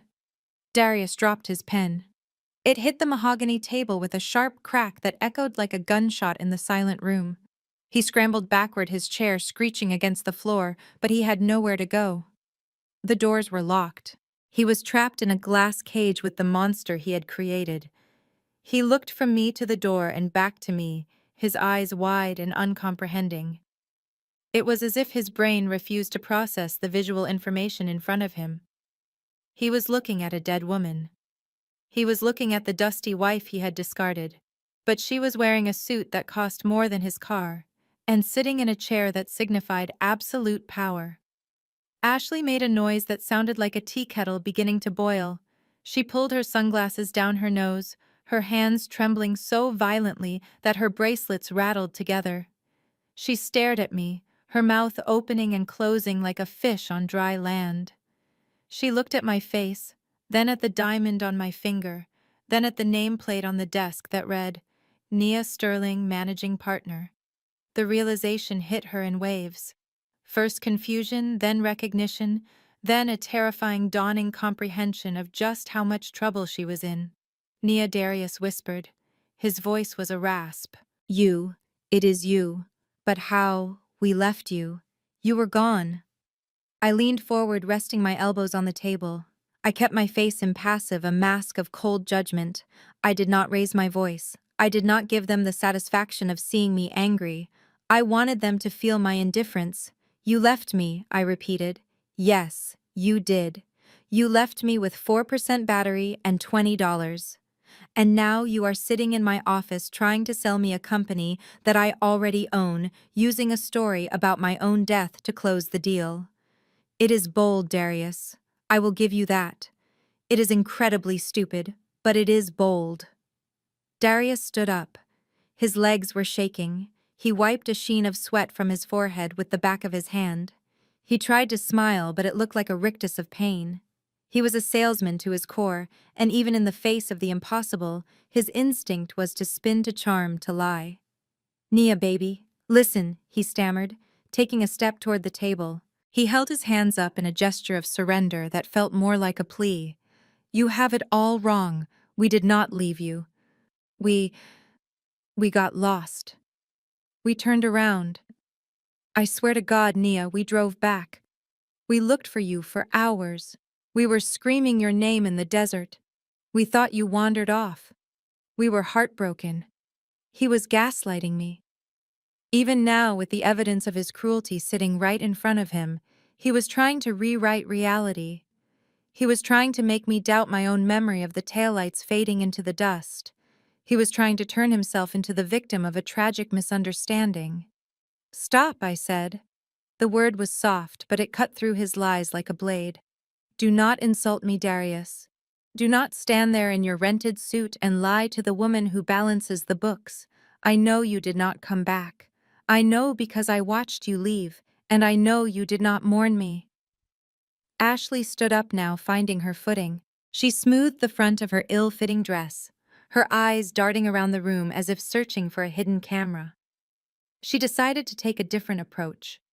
She decided to be the peacemaker, the sister she never was. She forced a smile onto her face, a grotesque imitation of warmth. "Nia?"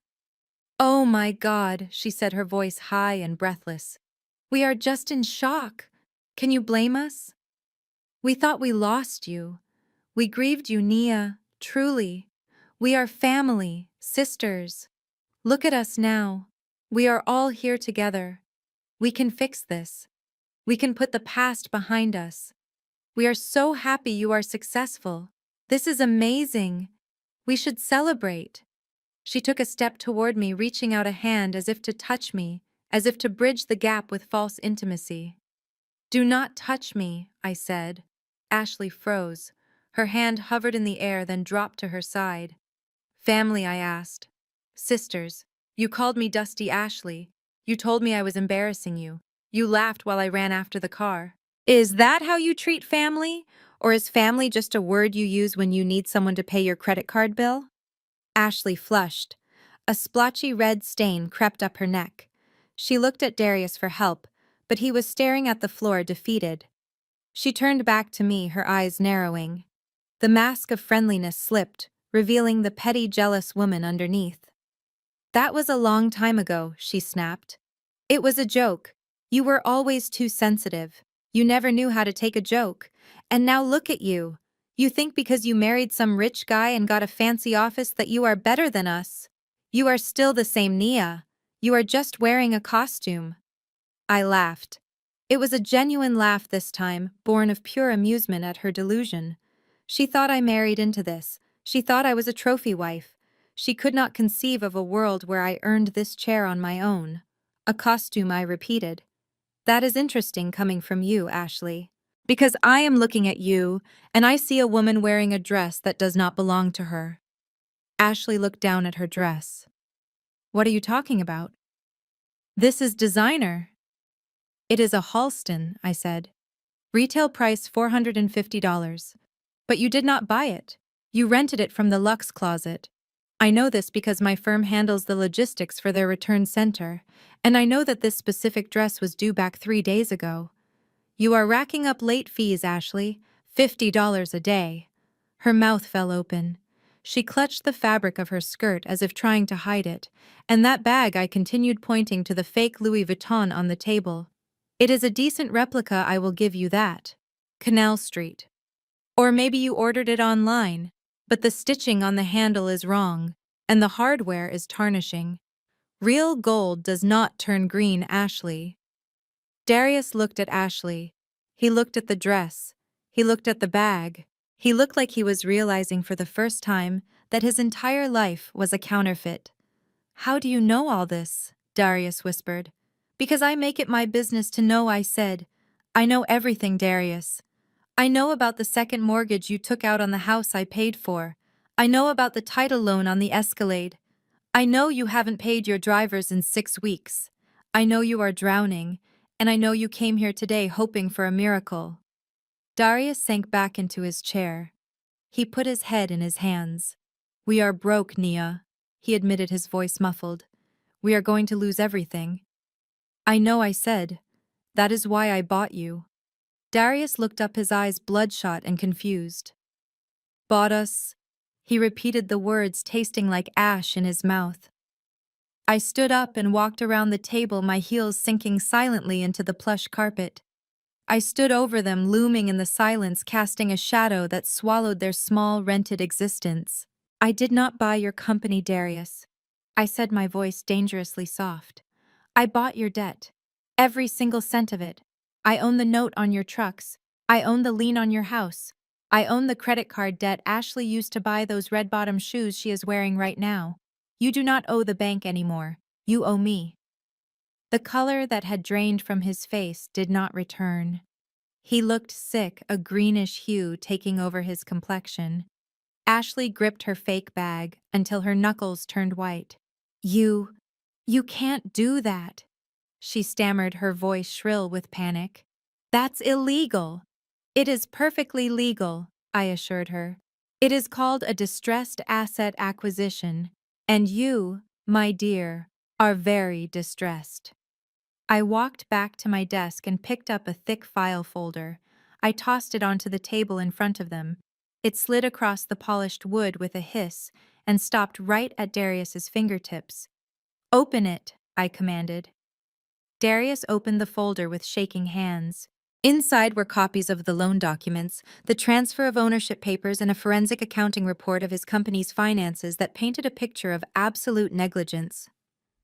Turn to page 4, I instructed. He turned the page. His eyes scanned the document, darting back and forth. He stopped at a highlighted paragraph. This says you are calling the loans, he said, his voice trembling so hard the paper shook. Immediate repayment. That is correct, I said. You are in default on 3 separate covenants. I am exercising my right as the creditor to demand full repayment of the principal and interest. $2.4 million. Payable immediately. Do you have a checkbook, Darius? Or should I just take the cash out of your wallet? We don't have that kind of money, Ashley screamed, jumping to her feet. We don't have any money. I know, I said calmly. Which means I am seizing the collateral. Collateral? Darius asked, looking up with the eyes of a trapped animal. Your assets, I said, ticking them off on my fingers. The trucks, the warehouse, the inventory, and your personal residence, which you foolishly used to secure the business loan you took out last year to pay for your marketing expenses. I am taking the house, Darius. The house I bought. The house I decorated. The house you kicked me out of. No, Ashley whimpered, sinking back into her chair. Not the house. Where will we live? I sat back down in my chair and swiveled slightly, looking at them with a detached curiosity like a scientist observing specimens in a jar. I believe there is a Motel 6 on the outskirts of Phoenix, I said. Or maybe you can sleep in the Escalade. Oh wait, I forgot. You pawned the title to that too. And according to my repo team, they are scheduled to pick it up at JFK Airport the moment you land, assuming you can afford the flight back. Darius stood up again. Anger flashed in his eyes, the cornered rat finally showing its teeth. He slammed his hand on the table.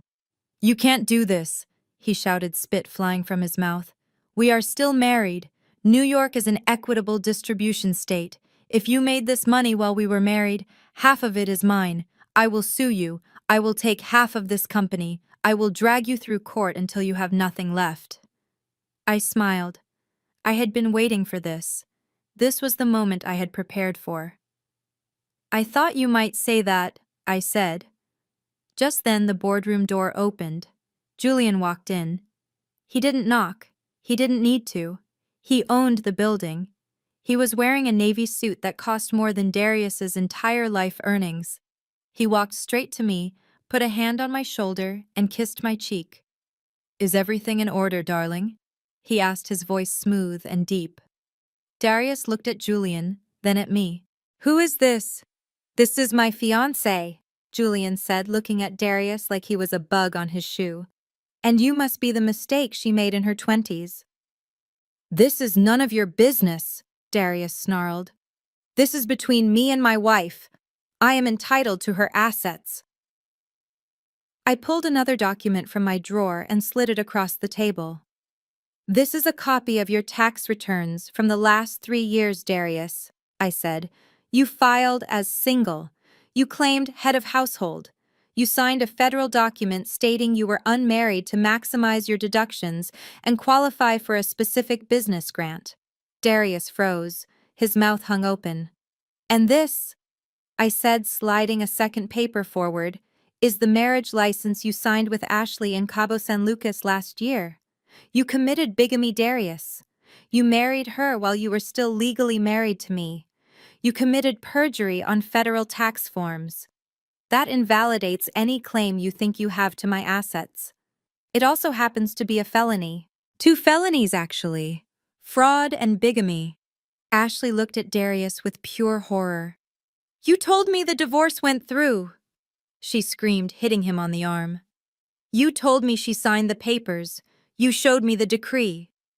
I forged it, Darius yelled back at her, his facade completely crumbling. I didn't know where she was. I couldn't serve her papers if she was dead. I had to move on. You lied to everyone, I said, my voice cutting through their domestic dispute. And now the bill is due. I pressed the intercom button again. Security, I said. Please escort Mr. and Mrs. Vance out of the building and have the legal team send the eviction notice to their address in Phoenix. Effective immediately. Also call the NYPD Economic Crimes Division. I have some files they might be interested in. 2 large security guards entered the room. They were former linebackers, massive men in black suits who didn't look like they were in the mood for a debate. Darius looked at me one last time. There was no arrogance left, no charm, no high-class posturing, just a man realizing he had thrown away a diamond to pick up a rock and now the rock was dragging him to the bottom of the ocean. Nia, please, he begged, tears actually welling in his eyes. We have nothing, no car, no house, no money. How are we supposed to get home? How are we supposed to survive? I stood up and walked to the window, turning my back on them, just as they had turned their backs on me at that gas station 3 years ago. I looked out at the city I had conquered, the skyline that I now helped shape. Walk, I said. It is good exercise. And Darius? I added, glancing over my shoulder. Try not to look too dusty on the way out. It ruins the aesthetic of my building. I heard the guards step forward. I heard Ashley sobbing a high, thin sound of total despair. I heard Darius pleading, his voice fading as they were dragged into the hallway. And then I heard the heavy doors close, sealing them out of my world forever. I felt Julian's hand take mine. He squeezed it gently. It is done, he said softly. It is done, I repeated. I watched from the window as 2 small figures emerged onto the sidewalk 40 floors below. They stood there for a moment, arguing, pointing fingers at each other. Ashley threw her fake bag on the ground. Darius put his head in his hands. They looked around for a car that wasn't there, for a life that didn't exist anymore. Then slowly they started walking toward the subway station, blending into the crowd, just 2 more dusty people in a city of millions. I turned away from the window and looked at Julian. I looked at the ring on my finger. I looked at the office I had built. I didn't feel angry anymore. I didn't feel sad. I just felt clean. I had scrubbed off the dust of my past, and underneath I was shining. Ready for lunch? I asked. Always, Julian said. We walked out of the boardroom together, leaving the empty chairs and the ghost of my past behind us. The elevator opened, and we stepped in, going up. The most powerful revenge is not destruction, but transformation. Nia's journey proves that your worth is never defined by those who cannot afford to value you. When they left her in the dust, they didn't realize they were planting a seed that would grow into an empire. True power isn't about wearing expensive labels or pretending to be high class. It is about having the quiet confidence to build a life that no one can take away from you. Sometimes you have to be abandoned to realize you were the only one holding yourself up all along. If you believe success is the best revenge, hit that like button and share this story with someone who needs to be reminded of their worth.